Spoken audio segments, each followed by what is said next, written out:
안녕하세요. 업무 중에 사고로 가족을 잃는다는 건 참 상상하기 힘든 슬픔이죠. 네, 정말 안타까운 일입니다. 그런데 그 남은 가족들의 생계를 위한 산재 유족급여 있잖아요. 이걸 받는 과정이 생각보다 좀 복잡할 수 있다고 하더라고요. 네, 그렇습니다. 특히 법적인 관계가 좀 애매한 경우엔 더 그렇죠. 맞아요. 예를 들어 법적인 배우자는 아니지만 오랫동안 함께 살아온 사실혼 관계의 배우자라면 어떨까요?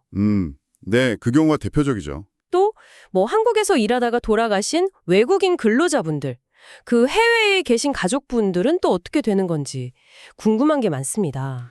맞습니다. 법과 현실 사이의 간극이 느껴지는 부분들이죠. 네, 그래서 오늘은 이 산재 유족급여의 세계를 좀 깊이 들여다보려고 합니다. 저희 손에는 지금 헌법재판소 결정문도 있고요. 실제 소송을 다룬 법무법인 글, 관련 법률, 연구 보고서, 언론 기사까지 다양하게 준비했습니다. 네, 자료들이 꽤 방대하죠. 이걸 바탕으로 이 복잡하게 얽힌 규정들 속에서 정말 중요한 핵심이 뭔지, 여러분이 꼭 아셔야 할 내용은 어떤 건지 그걸 좀 명확하게 짚어드리는 게 오늘 저희 목표입니다. 네, 저도 최선을 다해 설명드리겠습니다. 누가 유족으로 인정받는지, 또 그 과정에서 어떤 현실적인 벽에 부딪히는지, 그리고 다른 보상금과는 이걸 어떻게 정산하는지, 최근 법원의 중요한 판단은 또 뭐였는지, 이런 질문들에 대한 답을 좀 같이 찾아가 보시죠. 좋습니다. 자, 그럼 첫 번째 질문부터 시작해 볼까요? 산재보험법에서 말하는 유족급여, 이게 정확히 뭔가요? 근로자가 업무상 재해로 사망했을 때 남은 가족의 생활보장을 위해 지급되는 돈이다. 이 정도는 알겠는데 누가 우선적으로 받을 수 있는 건가요? 네, 그게 중요하죠. 기본적으로는 돌아가신 근로자분에 의해서 생계를 유지하고 있던 가족 중에서 법에서 정한 순위에 따라서 지급됩니다. 순이요?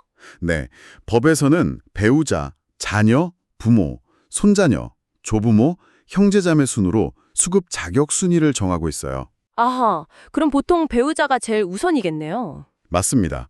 그런데 여기서 가장 주목해야 할 부분이 바로 배우자의 범위입니다. 배우자라면 당연히 혼인신고를 한 법률상 배우자를 말하는 거겠죠. 물론 법률은 배우자 포함됩니다. 근데 중요한 건요. 산재보험법에서는 혼인신고를 안 했더라도 사실상 부부처럼 함께 살면서 생계를 같이 해온 관계, 즉 사실혼 관계의 배우자도 법률혼 배우자랑 똑같이 유족급여를 받을 수 있는 배우자로 인정한다는 점입니다. 아, 정말요? 법적으로 혼인신고를 안 했어도 실제 부부처럼 살았다면 산재보험에서는 배우자로 쳐준다? 네, 그렇습니다. 법률혼과 동등하게 보는 거죠.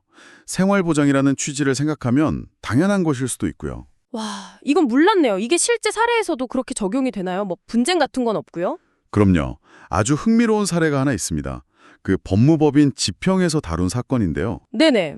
한 남성 근로자가 돌아가셨는데 이분한테는 약 25년간 동거하면서 사실상 부부로 살아온 여성분이 계셨어요. 사실은 배우자죠. 25년이요? 와, 오래 함께 하셨네요. 네. 그런데 서류상으로는 또 다른 여성분과 법률혼 관계가 유지되고 있었던 거예요. 아, 이런. 그럼 어떻게 돼요? 근데 그 법률혼 관계는 이미 오래전에 파탄나서 별거 중인 상태였고요. 실질적인 부부 관계는 아니었던 거죠. 상황이 진짜 복잡했겠네요. 그럼 법률혼 배우자랑 사실혼 배우자 둘 중에 누가 유족급여를 받게 된 건가요? 결국 법원은 사실혼 배우자의 손을 들어줬습니다. 아, 사실혼 배우자요? 네. 별도로 진행된 가사소송을 통해서 두 사람의 사실혼 관계가 법적으로 확인이 됐고요. 그리고 유족급여 제도의 가장 중요한 목적, 그러니까 남은 가족의 실질적인 생활 보장이라는 측면을 아주 강하게 고려한 겁니다. 하긴 법률로는 그냥 서류상으로만 남아있던 거니까요. 그렇죠. 실질적인 부부관계는 사실혼 배우자와 맺고 있었으니까요. 이게 과거의 다른 연금제도, 공무원 연금이나 군인 연금 같은 데서는 형식적인 법률혼 관계를 우선시했던 경향이 있었거든요. 네, 그랬을 것 같아요. 그거랑 비교하면 상당히 의미 있는 변화라고 볼 수 있습니다. 실질적인 관계를 더 중요하게 본 거죠. 듣고 보니 정말 그러네요. 아, 근데 요즘 통계청 조사 같은 거 봐도 사실혼이나 동거 커플이 엄청 늘었다면서요. 그리고 사람들 생각도 프랑스 팍스 제도처럼 좀 다양한 가족 형태를 인정해야 한다. 이런 쪽으로 변하고 있고요. 맞아요. 사회 변화 속도가 굉장히 빠르죠. 근데 제도가 그 속도를 잘 따라가고 있는 걸까요? 특히 방금 말씀하신 그 사실혼 배우자 인정 문제요. 이게 법적으로는 된다고 해도 실제로는 좀 순탄하게 이뤄지고 있나요? 바로 그 지점에서 현실적인 어려움이 딱 발생합니다. 어떤 어려움인데요? 법적으로는 사실혼 배우자도 유족급여 수급권이 있다고 명시되어 있는데 막상 신청하려고 하면 첫 단계부터 턱 막히는 경우가 많아요. 가장 큰 걸림돌이 뭐냐면 바로 사망진단서 발급 문제입니다. 사망진단서요? 그게 왜 문제가 되죠? 병원에서 그냥 떼주면 되는 거 아닌가요? 그게 그렇지가 않습니다. 현행 의료법상에요. 진료기록 열람이나 사본 발급을 요청할 수 있는 배우자의 범위를 보건복지부가 법률혼 배우자로 한정해서 해석하고 있어요. 아, 법률혼만요? 네. 그러니까 병원에서는 사실혼 배우자한테 법률상 배우자가 아니시니까 사망진단서를 떼드릴 수 없습니다. 이렇게 나오는 경우가 많다는 거죠. 아니, 잠깐만요. 산재보험법에서는 배우자로 인정해 주는데 정작 그 급여를 신청하는데 꼭 필요한 서류는 의료법 규정 때문에 못 받는다. 이건 뭔가 좀 앞뒤가 안 맞는 느낌인데요? 그쵸. 법과 법 사이의 충돌이랄까 뭐 그런 문제가 있는 거죠. 그럼 만약에 법률혼 관계의 다른 가족, 뭐 자녀나 부모랑 사이가 안 좋거나 아예 다른 가족이 없는 그런 사실혼 배우자는 어떻게 되는 거예요? 급여 신청을 못 하는 건가요? 네, 최악의 경우 유족급여 신청 자체가 불가능해질 수도 있습니다. 근로복지공단에서는 서류가 미비됐다고 해서 바로 반려, 그러니까 불승인 처분을 내리지는 않고요.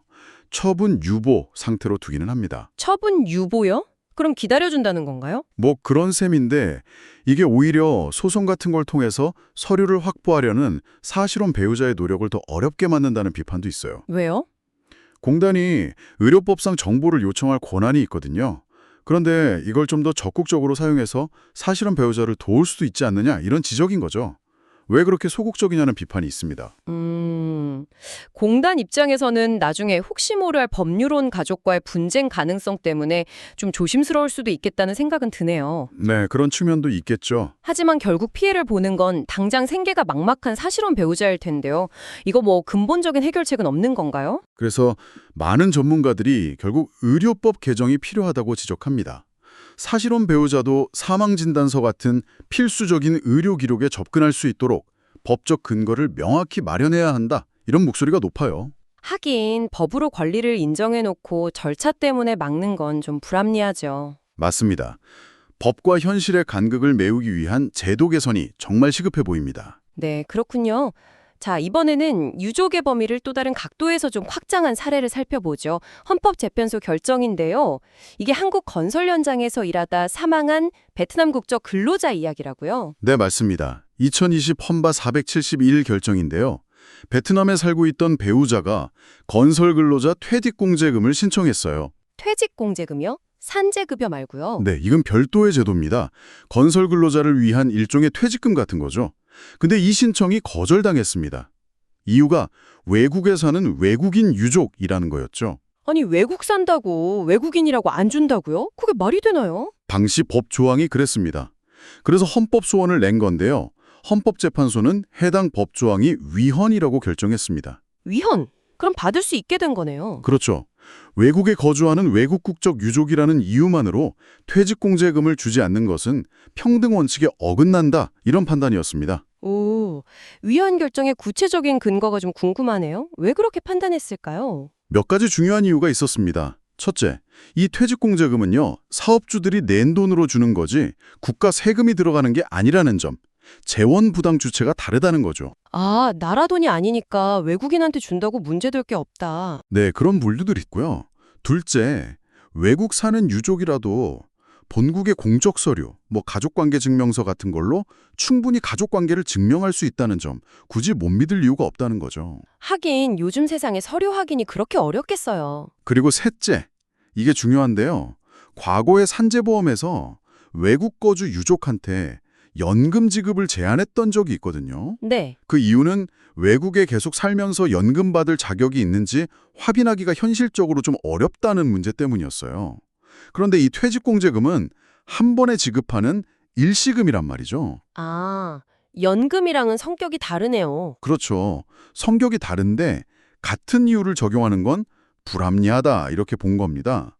그래서 국적이나 거주지가 다르다는 이유만으로 차별하는 건 합리적이지 않다. 이렇게 결론 내린 거죠. 아하, 그러니까 이게 단순히 외국인이라서 안 된다, 된다 이런 문제가 아니라 그 보상의 종류가 뭐냐, 연금이냐, 일시금이냐, 재원이 뭐냐, 세금이냐, 사업주 부담이냐, 이런 구체적인 제도의 목적과 특성을 따져가야 한다. 이런 깊은 뜻이 있었네요. 맞습니다.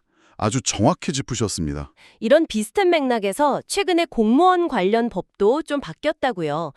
자녀나 손자녀 유족급여 수급 연령이 올라갔다던데요. 네, 맞습니다.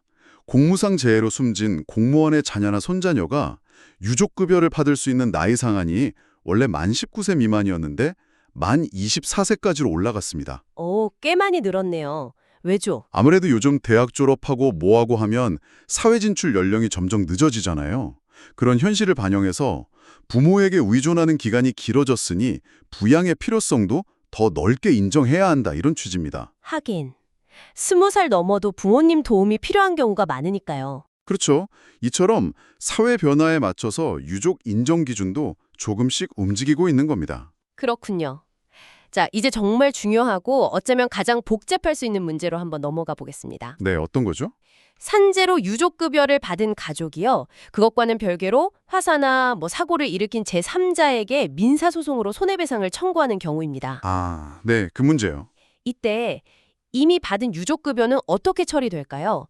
여기서 손익상계, 그러니까 받은 이익, 유족급여를 손해배상액에서 빼는 문제가 발생하는데 산재보험법에도 관련 규정이 있다고요? 네, 있습니다. 산재보험법 제80조와 제87조에 관련 내용이 있죠. 이게 어떻게 계상되는 건지 좀 쉽게 설명해 주실 수 있을까요? 많은 분들이 헷갈려 하실 것 같아요. 네, 여기가 정말 많은 분들이 헷갈려 하시는 부분입니다. 기본 원칙은 이중 배상 금지입니다. 이중 배상 금지. 네, 같은 사고로 인한 같은 종류의 손해에 대해서 산재보험으로도 받고 민사소송으로 또 받고 이렇게 중복해서 받는 걸 막기 위한 거죠. 하나로 퉁친다? 이런 건가요? 비슷한 개념인데 좀 더 정확히 말하면 동일한 사유로 발생한 손해에 대해서는 서로 공제하도록 하고 있습니다. 동일한 사유요? 예를 들면요? 예를 들면 산재로 다쳐서 일을 못해서 산재보험에서 휴업급여를 받았다면요. 나중에 민사소송에서 청구하는 일실수입, 그러니까 일을 못해서 번 돈 손실 있죠. 네. 그중에서 휴업급여에 해당하는 만큼은 빼고 계산합니다. 같은 일 못한 손해니까요. 아하, 그럼 다른 종류의 손해는요? 예를 들어 정신적 피해에 대한 위자료 같은 거요. 위자료는 좀 다릅니다. 정신적 고통에 대한 위자료는 그 성격이 휴업급여나 유족급여 같은 재산적 손해보상이랑 다르다고 봐서 원칙적으로는 공제 대상이 아닙니다. 위자료는 안 빼는군요. 원칙적으로는요. 물론 유족급여 같은 걸 받았다는 사실 자체가 위자료의 액수를 정할 때 어느 정도 참작될 수는 있겠죠. 액수가 좀 줄어들 수는 있다는 얘기입니다. 알겠습니다. 근데 앞서 이야기 나눴듯이 산재 유족급여는 보통 배우자나 특정 순위의 유족 한 명한테 좀 집중적으로 지급되는 경우가 많잖아요. 네, 그렇죠. 배우자가 단독 수급권자가 되는 경우가 많죠. 그런데 민사상 손해배상을 받을 권리는 민법상 상속인들, 그러니까 배우자, 자녀들 모두에게 자기 지분대로 나뉘는 거고요. 맞습니다. 상속 지분대로죠. 이렇게 산재급여를 받는 사람, 수급권자하고 손해배상 권리를 가진 사람, 상속인이 딱 일치하지 않을 때 공제는 대체 어떻게 하는 건가요? 이게 진짜 헷갈릴 것 같은데요. 여기서 상속 후 공제설이라는 아주 중요한 개념이 등장한다고 들었습니다. 이게 뭔가요? 네, 바로 그 지점이 과거와 현재의 가장 큰 차이점이고요. 유족들이 받는 최종 금액에 정말 엄청난 영향을 미치는 핵심 포인트입니다. 과거랑 현재가 다르다고요? 네, 과거 대법원은 공제 후 상속설이라는 방식을 따랐습니다. 공제 후 상속설. 이건 뭐냐면요. 먼저 전체 손해배상액에서 산재 유족급여 받은 총액 있죠. 연금이면 일시금으로 환산해서요. 그 총액을 몽땅 빼버립니다. 네. 그리고 남은 금액이 있으면 그 남은 금액을 법정 상속 지분대로 배우자, 자녀 등이 나눠 갖는 방식이었어요.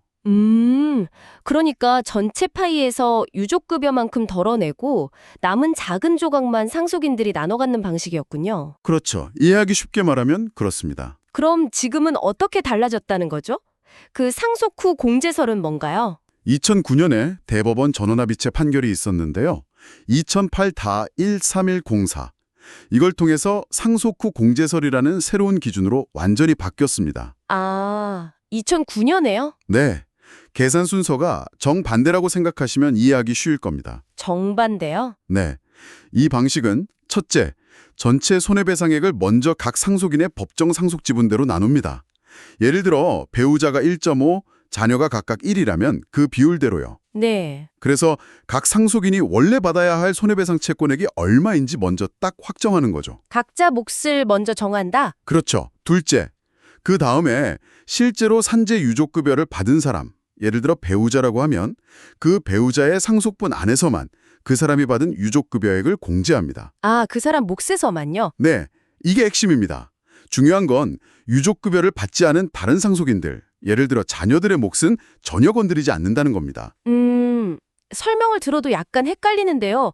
혹시 구체적인 숫자로 예를 들어주시면 훨씬 와닿을 것 같습니다. 아, 네네, 좋습니다. 가상의 예를 한번 들어보죠.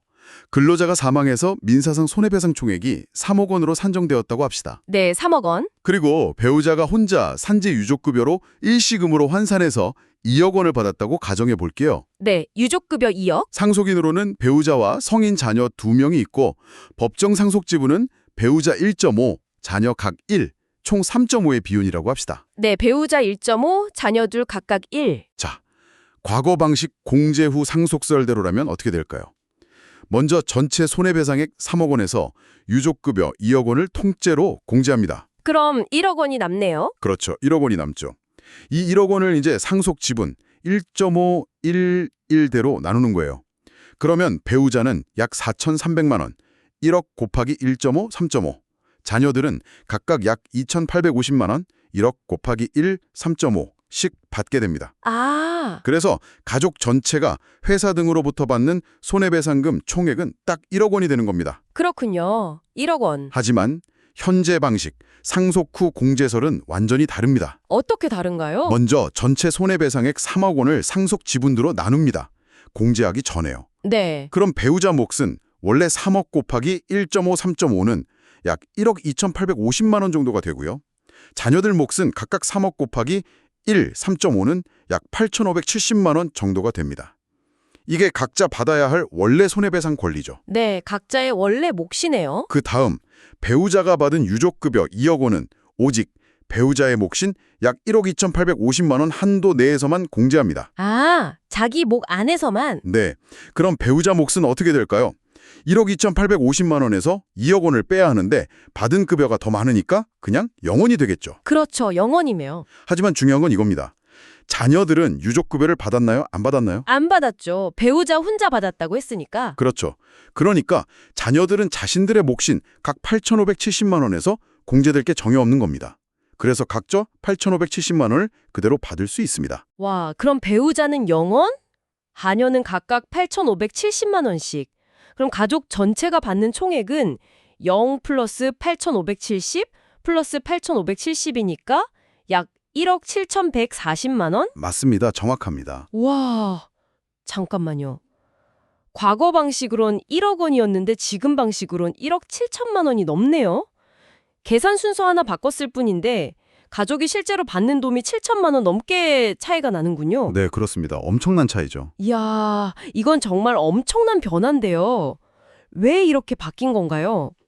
법원의 판단 근거가 뭐였을까요? 왜 갑자기 순서를 바꾼 거죠? 대법원의 판단 취지는 이렇습니다. 잘 들어보세요. 산재 유족급여는요, 산재보험법에 따라서 정해진 특정 수급권자, 이 애에서는 배우자죠.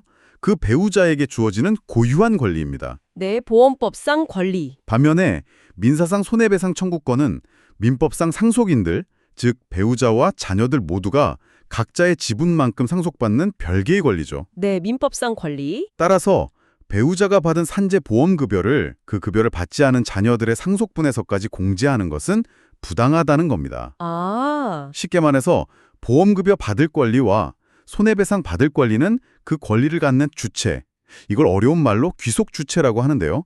이 귀속주체가 서로 다르니까 함부로 섞어서 계산하지 말라는 의미입니다. 아, 이제 명확하게 이해가 되네요.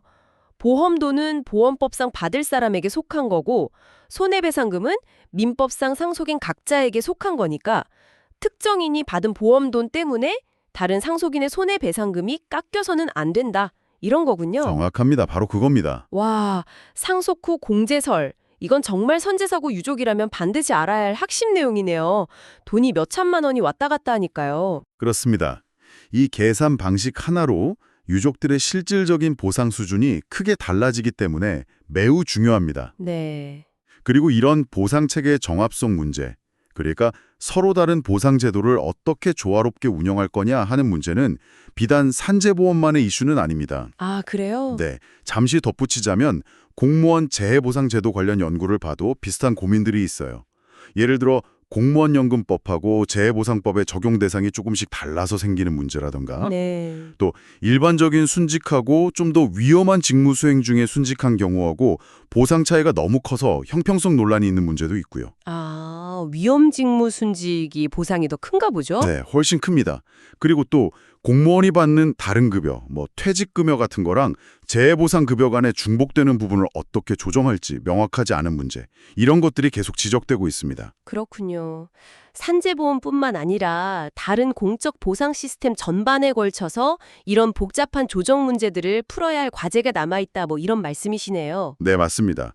전체적인 그림에서 봐야 할 필요가 있다는 거죠. 네. 오늘 정말 많은 이야기를 나눴습니다. 사실혼 배우자의 그 현실적인 어려움부터 시작해서 국경을 넘은 외국인 유족의 권리 문제, 그리고 마지막으로 이 유족급여와 손해배상금의 복잡한 관계, 특히 그 계산 방식의 극적인 변화까지 네, 정말 다양한 쟁점들을 다뤘네요. 법과 제도가 조금씩이나마 현실의 변화를 따라잡으려 애쓰는 모습도 보였고요. 특히 그 상속 후 공제서울처럼 유족의 권리를 더 두텁게 보호하려는 사법부의 노력이 참 인상 깊었습니다. 자, 이 모든 논의를 통해 우리가 얻을 수 있는 가장 중요한 메시지는 뭘까요? 결국 핵심은 아는 것이 힘이라는 점인 것 같습니다. 아는 것이 힘이다. 네, 내 상황에 적용되는 구체적인 법 규정들, 뭐 산재보험법, 민법, 의료법 이런 것들이 어떻게 되어 있는지, 또 최근 법원 판례는 어떤 경향을 보이는지, 특히 오늘 이야기 나눈 상속 후 공제설과 같은 좀 복잡하지만 아주 중요한 계산 원칙은 무엇인지 이런 걸 정확히 알아야 합니다. 네. 그래야만 정당한 내 권리를 제대로 주장하고 혹시 모를 부당한 상황에 대처할 수 있습니다. 단순히 법조문 몇 개 외우는 걸 넘어서요. 아까 사실혼 배우자의 사망진단서 발급 문제처럼 실질 현실에서 부딪히는 장벽들까지 고려한 좀 종합적인 이해와 준비가 필요하다는 말씀을 드리고 싶습니다. 네. 정말 맞는 말씀입니다. 잠시 뜸.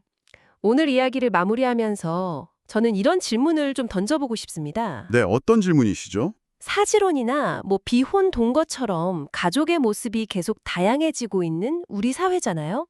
그런데 과연 우리의 법과 제도는 이런 다양한 삶의 방식을 얼마나 제대로 끌어안고 있을까요? 의미 있는 질문이네요. 상속법부터 시작해서 사회보험, 의료 관련 권리까지 여전히 좀 법률원 중심의 틀에 갇혀 있거나 현실과 동떨어진 부분은 없을까요?